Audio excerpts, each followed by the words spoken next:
بسم اللہ الرحمن الرحیم۔ اللہ اور اللہ کے رسول یہ چاہتے ہیں کہ قرآن اور اہل بیت کو ہمیشہ یاد رکھا جائے، ان سے استفادہ کیا جائے، ان کو اہمیت دی جائے، ان پہ توجہ رکھی جائے، ان سے سیکھا جائے۔ قرآن ایک خاموش ہادی ہے اور اہل بیت بولتے ہوئے ہادی ہیں۔ قرآن اصولوں اور فارمولوں کی کتاب ہے اور اہل بیت ان فارمولوں کے مصداقوں کا عنوان ہے۔ صلوات پڑھ لیں محمد و آل محمد پر۔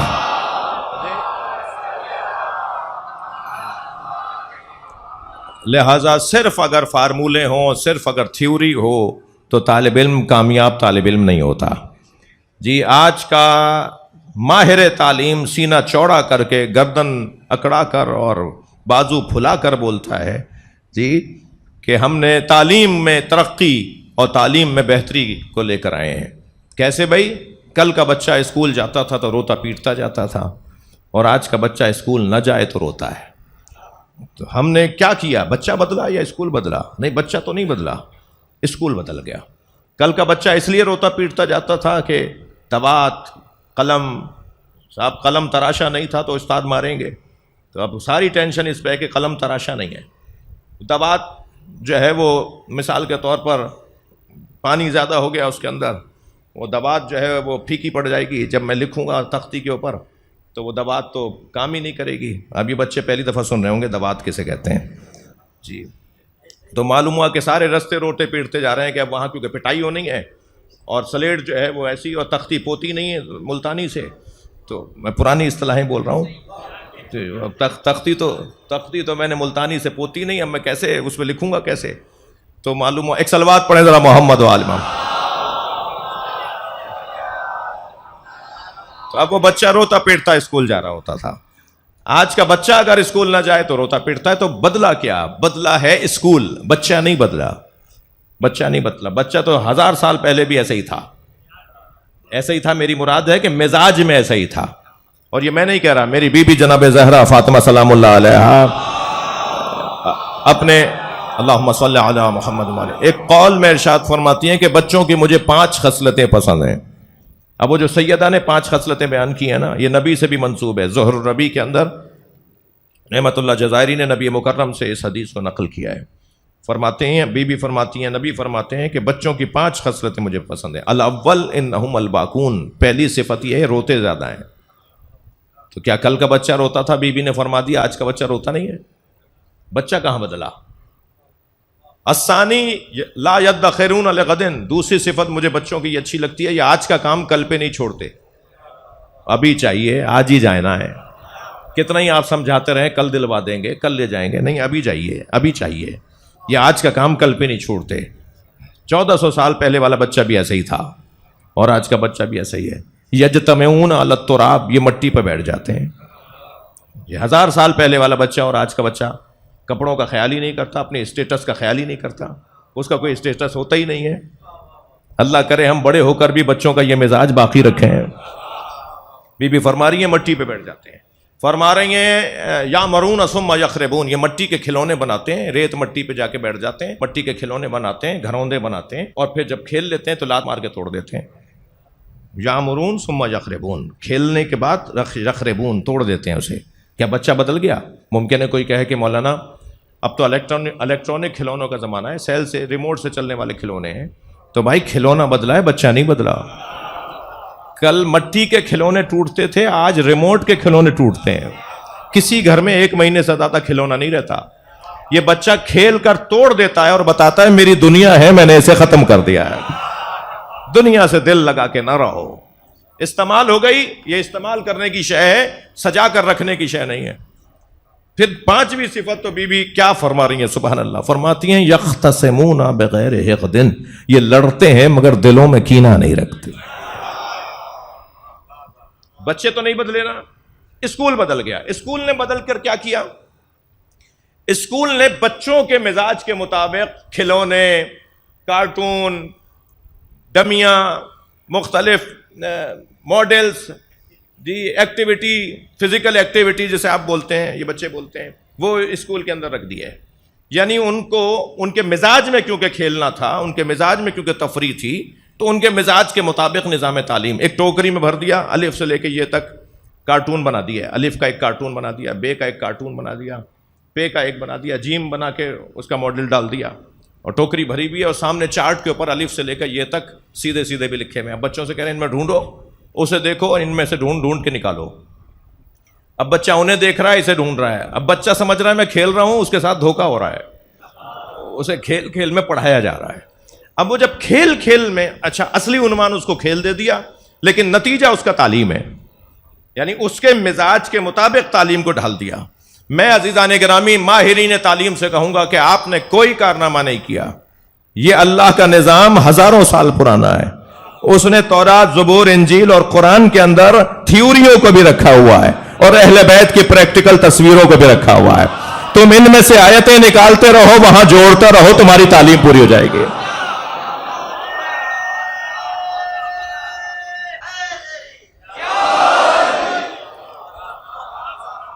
توجہ کر لیا آپ نے؟ عزیزو، قرآن اور اہل بیت در حقیقت تھیوری اور پریکٹیکل، وہ نظریہ یہ اس کا مصداق، وہ فارمولہ یہ اس کا مصداق، ان دونوں کی ضرورت ہے۔ لہذا نبی نے فرمایا لن یفترقا، یہ دونوں ایک دوسرے سے ہرگز جدا نہیں ہوں گے، یعنی ان کے فلسفہ وجودی مل کے رہنا ہے، ان کا وجود ہی نہیں ہے جب تک کہ یہ دونوں نہ ہو۔ یہ دونوں رہیں گے ہی تب کہ جب دونوں رہیں۔ ایک کو لے کر یہ مت سمجھ لینا کہ تم نے دین لے لیا، یہ دھوکہ تمہارا ہوگا۔ خبردار، تمہارے علیحدہ کرنے سے یہ جدا ہونے والے نہیں ہیں۔ جب نبی نے فرما دیا یہ ایک دوسرے سے جدا نہیں ہوں گے تو تم جدا کرتے رہو، یہ جدا ہونے والے نہیں ہیں۔ تم بدبخت ہو جاؤ گے، تم پریشان ہو جاؤ گے، تم جگہ جگہ بند گلیوں کا شکار ہو جاؤ گے۔ آج جو قرآن کو بغیر اہل بیت کے لے کر چلنے والے لوگ ہوں گے وہ بند گلیوں کا شکار ہیں، شرمندگی کا شکار ہیں، منہ ان کا بات میں کھلا رہ جاتا ہے، آنکھیں ان کی تھوڑی دیر بعد چڑھنے لگتی ہیں، دم ان کا گھٹنے لگتا ہے، مگر جو تازہ فضا میں رہتے ہیں انہیں قرآن اور اہل بیت والا کہا جاتا ہے۔ اہل بیت کا وجود ہمیں تازہ فضا میں رکھتا ہے، زندہ وجود رکھتا ہے۔ کیوں بھائی ہر مجلس کا عنوان علی مولا کا نام؟ تھک رہے ہیں آپ میری باتوں سے؟ کیوں ہر مجلس کا، ہر محفل کا، ہر ملاقات کا عنوان مولا علی کی ذات ہو؟ اس میں ایک فلسفہ کیا ہے؟ اس کا فلسفہ ہماری ترقی ہے، فلسفہ ہماری بہتری ہے، فلسفہ ہمارا بہتر سے بہتر ہونے کا مرحلہ گزرنا ہے۔ کل علی مولا کی بات کی تھی، آج بھی علی مولا کی بات، کل پھر علی مولا کی بات، صبح کی تھی، شام پھر علی کی بات۔ بھائی کوئی اور بات؟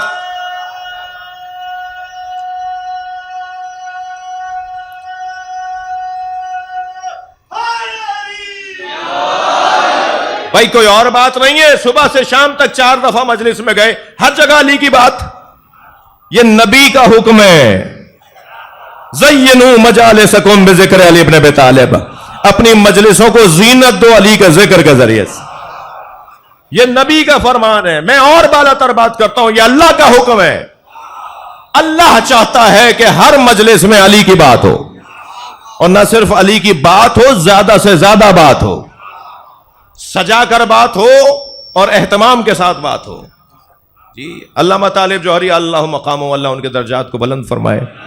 مجھے ان کا ایک جملہ یاد آ رہا ہے، بڑا تاریخی ان کا جملہ ہے۔ کہنے لگے ہم سے کہتے ہیں کہ اذانوں میں تم اشہد ان لا الہ الا اللہ ایک ہی جملہ بولتے ہو 2 دفعہ، اشہد ان محمد رسول اللہ تم ایک ہی جملہ بولتے ہو، لیکن جب علی کی بات آتی ہے تو لائن لگا دیتے ہو، اشہد ان امیر المومنین و امام المتقین وقاتل المشرکین اور وصی رسول اللہ وخلیفتہ بلا، یہ لمبی لائن لگا دی۔ بھائی ایک ہی جملہ کہہ دیتے اشہد ان علی ولی اللہ، مثلا یہی کہہ دیتے۔ اللہ کی بات ایک جملے میں، رسول اللہ کی بات ایک جملے میں، مولا علی کی بات اتنی لمبی، اتنی تفصیل سے۔ تو جوہری صاحب کا بڑا حسین جملہ، وہ فرماتے ہیں خود اللہ نے سورہ مبارکہ مائدہ کی 55ویں آیت میں جب علی کی بات کی ہے تو 3 جملے بولے، انما ولیکم اللہ ایک جملہ، ورسولہ ایک جملہ، والذین آمنوا الذین یقیمون الصلاۃ ویؤتون الزکاۃ وہم راکعون. اور جب علی کی بات آئی تو 4 جملے بولے. صلوات پڑھنے محمد و آل محمد.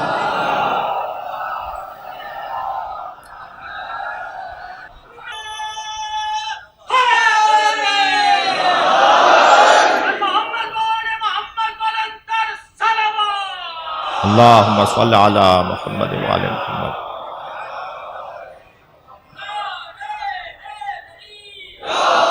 ماشاءاللہ ماشاءاللہ.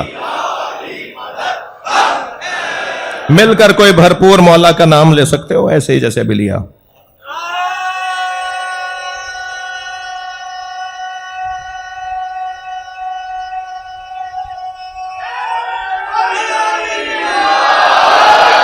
زندہ باد. ایک صلوات نبی کی ذات پر.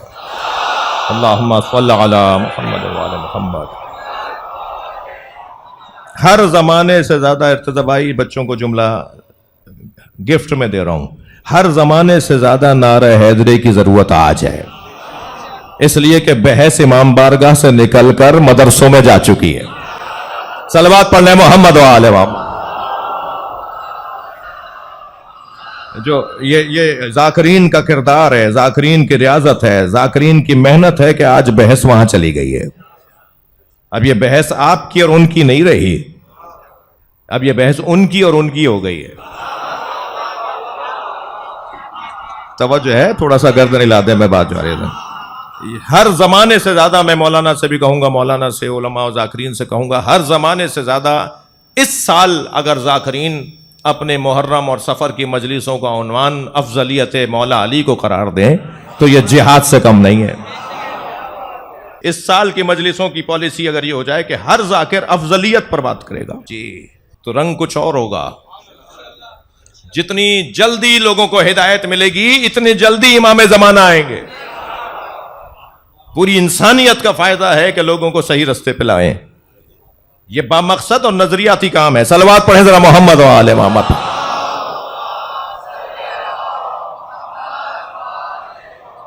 تھوڑا سا مجھے اور ٹائم دیجئے، 10-15 منٹ بولوں گا میں. ارتضی بھائی ہوتا ہی ہے کہ ہم 1 گھنٹہ سوچتے ہیں، مگر وہ کیونکہ زیادہ ٹائم ہو جاتا ہے تو بعض بزرگ بھی ہیں، شخصیات بھی ہیں، مصروف لوگ ہیں، تو میں دل رکھ کر مجلس پڑھتا ہوں کہ کسی کو اگر جلدی بھی ہے تو وہ ذرا برداشت فرمائے مجھے طالب علم کو. کیوں ہر مجلس کا عنوان مولا علی کی بات؟ اللہ اور اللہ کا رسول چاہتا ہے کہ ہر مجلس کا عنوان علی مولا کی بات ہو. اچھا، جب ہر مجلس میں، مثلا مجھے لے لیں، آپ حقیر فقیر سا ایک نااہل طالب علم ہوں، اگر صبح سے شام تک 5 مجلسیں پڑھوں اور ہر مجلس میں مولا علی کے فضائل پڑھوں تو 2 4 6 دن 15 دن کے بعد تو اب کیا کہوں؟ مثلا یہ سوال آئے گا نا، جی اب کیا کہوں اور کیا کہوں؟ اس کا مطلب یہ ہے کہ نبی کو معلوم تھا کہ تم ساری زندگی علی کی بات کرتے رہو گے، علی کی بات ختم ہونے والی نہیں ہے. مطالعہ کرو، محنت کرو، علی کی بات بہت ہے. ابھی تو نہج البلاغہ کی شرح نہیں ہوئی. ابھی تو کوئی بتائے کہ علی مولا نے آسمانوں کی خلقت کے بارے میں کیا بتایا ہے. کوئی بتائے کہ زمین کو علی مولا نے کیا بتایا، کیسے خلق ہوئی. علی مولا نے ان جانوروں کی خلقت پر خطبہ دیا ہے جن جانوروں کو دیکھنا دوربینوں کے بغیر ممکن نہیں ہے. چیونٹی پر خطبہ، چیونٹی پر خطبہ. بھائی A4 سائز کے اوپر سورہ الحمد خطاطی کر کے لکھنا، خوبصورتی سے سورہ الحمد کو لکھ دینا A4 سائز کے صفحے پر، یہ بھی خطاطوں کا ہنر ہوگا. مگر چاول کے دانے پہ لکھنا کتنا بڑا ہنر ہے. آسمانوں کے بارے میں بات کرنا علی کا ہنر ہے، مگر چیونٹی پر بات کرنا تو مخصوص ہے علی کی ذات کے ساتھ.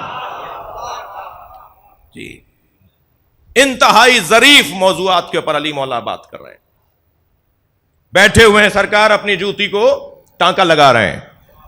چند صحابہ کرام برابر سے گزرے یہ کہتے ہوئے کہ خطابت کرنا، نثر میں بولنا. اچھا، نظم میں بولنا تو ان کی تہذیب کا حصہ تھا، نثر بولنا نہیں آتی تھی انہیں. یعنی شعر میں باتیں تو کرتے تھے مگر جملے نہیں بنتے تھے ان سے. نظم کہنا ان کے لیے زیادہ آسان تھا، نظم میں گفتگو اور مکالمہ زیادہ آسان تھا بنسبت نثر میں بات کرنے کے، جو میں ابھی بات کر رہا ہوں. اس کے موجد علی ہیں، مولا علی نے نثر میں بولنے کا ڈھنگ عطا کیا ہے، یعنی عربوں کو سکھایا ہے کہ بولا کیسے جاتا ہے۔ قرآن تو نظم اور نثر سے بالا تر ہے نا، لہٰذا کوئی یہ نہیں کہے گا کہ آپ مولانا کیا بات کرتے، قرآن ہے اس سے پہلے، مولا علی سے پہلے تو قرآن ہے، اس کو آپ کیا کہیں گے؟ تو قرآن تو نظم اور نثر سے بالا تر ہے، نہ نظم ہے نہ نثر ہے، تبھی تو معجزہ ہے۔ بھئی تھوڑی گردن ہلا دو جی، کلام دو ہی ہوتے ہیں، یا نظم ہے یا نثر ہے۔ ارتضیٰ بھائی پڑھ رہے تھے نظم، میں بول رہا ہوں یہ نثر، تیسرا تو کلام ہی نہیں ہوتا کوئی۔ کلام ہوتے ہی دو قسموں کے ہیں، نظم یا نثر۔ قرآن نہ نظم ہے نہ نثر، تبھی تو معجزہ ہے کہ نثر کی تمام شرائط اور الجھنوں سے بالا تر، نظم کے تمام تقاضوں سے بالا تر، نہ نظم ہے نہ نثر ہے، قرآن ہے یہ، تبھی تو معجزہ ہے۔ لہذا قرآن کا جواب نہیں آئے گا۔ مجھے پتا ہے کہ یہ سوال ذہن میں آ سکتا تھا کہ نثر بولنے کا سلیقہ علی مولا نے سکھایا ہے جی۔ بیٹھے ہوئے حضرت برابر سے صحابہ کرام گزرتے ہوئے کہتے ہیں کہ بولنا، نثر میں بولنا کتنا مشکل کام ہے، اور اگر کوئی بولے اور ایسا بولے کہ پورے خطاب کے اندر کوئی لفظ بھی الف والا استعمال نہ ہو، بغیر الف کے الفاظ کا مجموعہ ایک خطاب کی صورت میں فی البدی بولتا چلا جائے اور کوئی لفظ بھی ایسا نہ لائے جس میں الف آ رہا ہو، مولا نے انہیں دیکھا اور مسکرا کے فرمایا یہ علی کے لیے آسان ہے۔ اور مولا نے بغیر الف کا خطبہ دیا جس میں 1000 کچھ الفاظ ہیں، فی البدی مولا مولا، اور موضوع بھی مشکل، توحید کا موضوع، اللہ کے بارے میں علی بول رہے ہیں، مگر ایسا بول رہے ہیں کہ اس میں ان کی خواہش تھی کہ الف کے بغیر الفاظ ہوں، بغیر الف کا خطبہ۔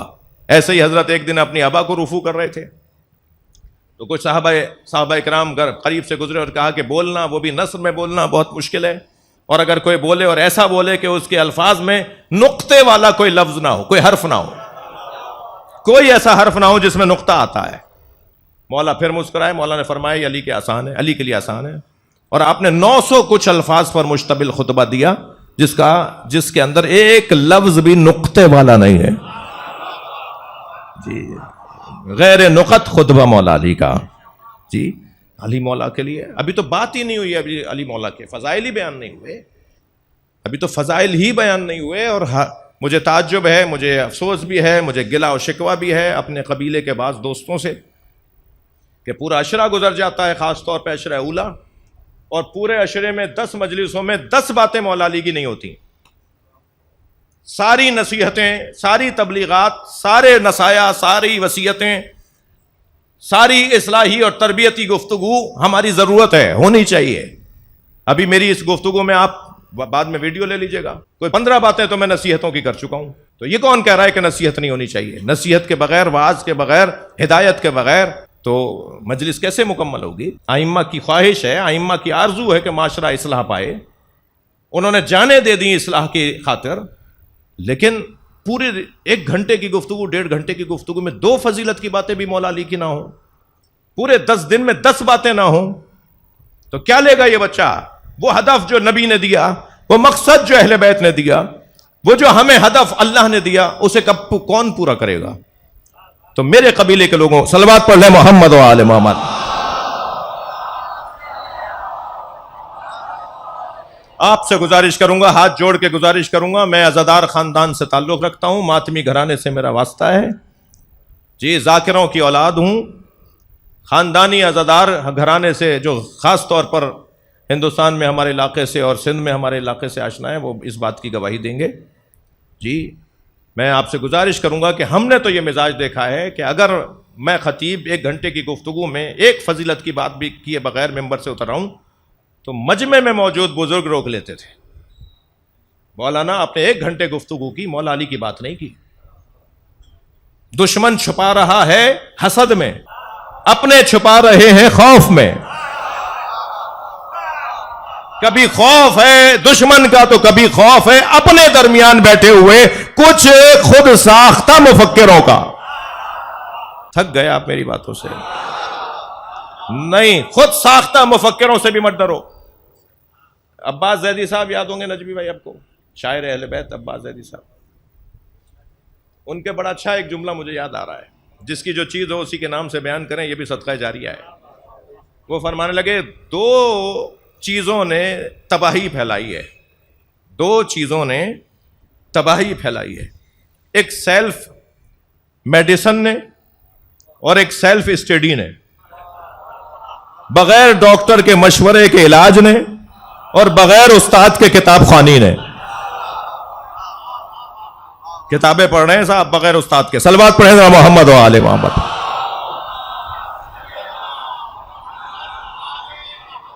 جی کسی سے پوچھ رہے ہیں ہم نے فلاں کتاب میں پڑھا ہے، ہم نے اصول کافی پڑھی ہے بھائی، ہم نے ملا یاز الفقی بھی پڑھ لی، تہذیب بھی پڑھ لی ہم نے، یہ حدیث ہم نے دیکھ لی ہے، آپ کون ہوتے ہیں، ہم نے پڑھ لیا۔ کوئی استاد تھا تمہارا؟ کل بے استادہ گالی تھا اور آج بے استادہ اعزاز ہے۔ نہیں ہمارا کوئی استاد نہیں ہے، یہ تم تعریف کر رہے ہو اپنی۔ جب کسی سے بھونڈا کوئی کام دیکھیں تو اس سے کوئی پلٹ کے اگر بزرگ پوچھ لے تمہارا استاد کون ہے تو کہتا ہے ہمارا کوئی استاد نہیں ہے، تو یہ تو تم اپنی مذمت کروا رہے ہو۔ جس کا کوئی استاد ہی نہیں ہے، جو کسی سے صلوات پڑھ لیں ذرا محمد و آل محمد۔ تھوڑا سا مجھے اجازت دیجئے کہ کیوں ہر مجلس کا عنوان علی مولا کی ذات؟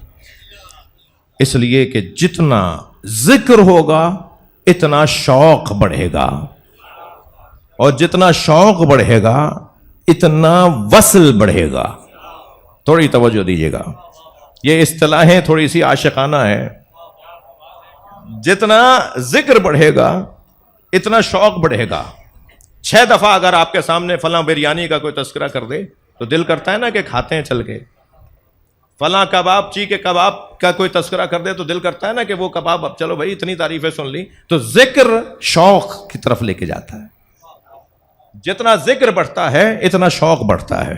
بڑے گردن ہلا دو بھائی، 2-4 لوگ تو مسلسل جی۔ جتنا ذکر بڑھے گا اتنا شوق بڑھے گا، جتنا شوق بڑھے گا اتنا وصل بڑھے گا۔